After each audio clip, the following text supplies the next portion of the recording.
Now the details of the constitutional delay or the late bloomers. So to find out that or to identify that your child has the constitutional delay or he or she is a late bloomer, you need to remember these 3 pointers. Number first is that both the parents are of normal or average height. Number second is that they have the history of the late growth spurt or they are late bloomers or they have this factor running in their family.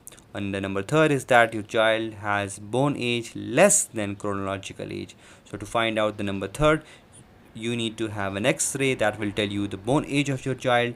And for chronological age, you just need to know the birth date of your child. For example, if he is 20 years old, it means that that is his chronological age. Now the graph related to the constitutional delay. So on the x-axis there is age and on the y-axis there is height.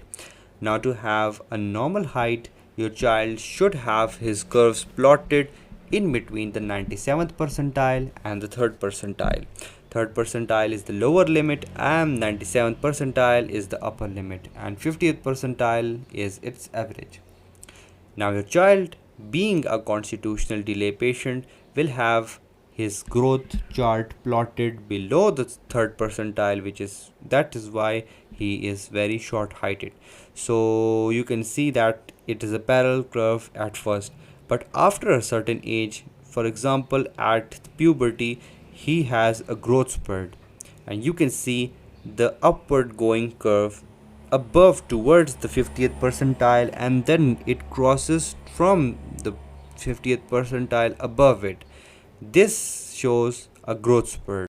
So now if your child has this growth spurt, there is no treatment for that. You just have to wait for this growth spurt period. So that's all for today. If you have any queries, you can ask them in the comment section and I'll get back to you.